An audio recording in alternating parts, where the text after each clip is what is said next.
Gloire au Père et au Fils et au Saint-Esprit. Dieu qui était, qui vient pour le siècle des siècles. Prions. Dieu, pour le salut de l'humanité, tu utilises l'eau pour les sacrements les plus grands. Et pour des soins favorables à notre prière, répand la puissance de ta bénédiction sur cette eau préparée pour diverses purifications. Que cette eau que tu as créée pour le service de tes mystères reçoive l'efficacité de ta grâce divine pour chasser les démons et triompher les maladies. Si les seigneurs ne bâtit la maison, en vain travaillent les maçons. Si les seigneurs ne gardent la ville ou la cité, en vain la veille. L'œuvre que nous commençons aujourd'hui doit exciter notre foi et ouvrir nos cœurs à la gratitude. Il faut bien sûr nous rappeler que si Dieu ne bâtit pas la maison, c'est enfants qui travaillent, ceux qui la construisent.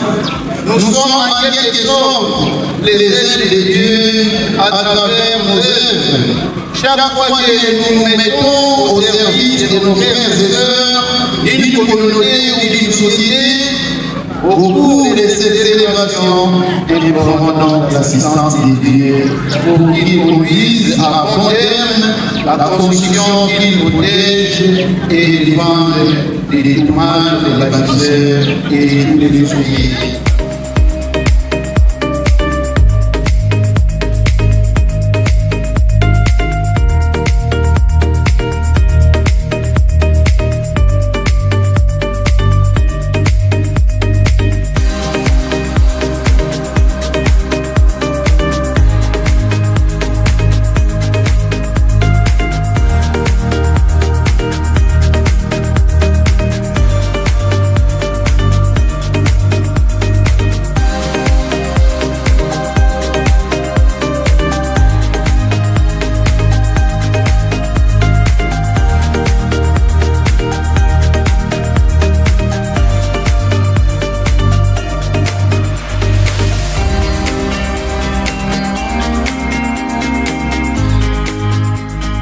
Le bâtiment que nous entreprenons de construire sous l'autorité du très cher frère visiteur constitue des salles de classe sur une longueur totale de 33 mètres, une profondeur de 11 mètres et une hauteur de 15 mètres. Les salles auront chacune une superficie de 81 mètres carrés, ce qui correspond à un confort optimal pour les élèves qui y seront installés. Ce bâtiment a été conçu de manière à ce qu'il subisse une aération transversale complète afin que, sans climatisation, les personnes qui s'y trouvent soient à l'aise. Ainsi, les travaux dureront 2 ans.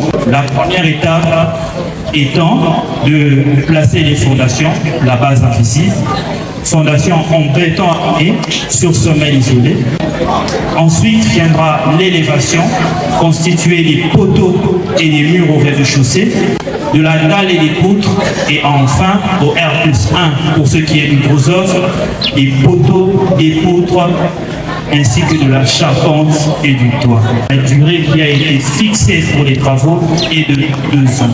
L'œuvre de la communauté des frères des écoles chrétiennes est réalisée par des élèves d'une école catholique que nous sommes de formation, sera ici édifiée afin que demain sortent d'ici d'autres architectes, d'autres ingénieurs.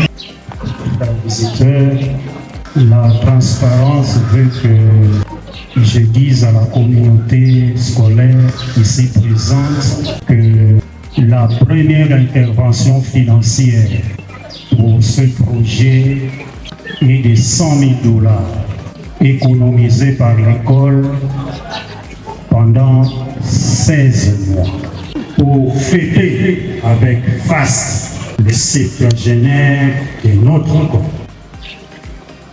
À cette occasion, notre comité, sous notre autorité, a décidé de laisser pour les générations futures un bâtiment en étage et qui marquera bien entendu notre passage en ce lieu de formation, d'évangélisation, lieu du savoir et du savoir-faire. Présentement, nous faisons une pierre deux coups.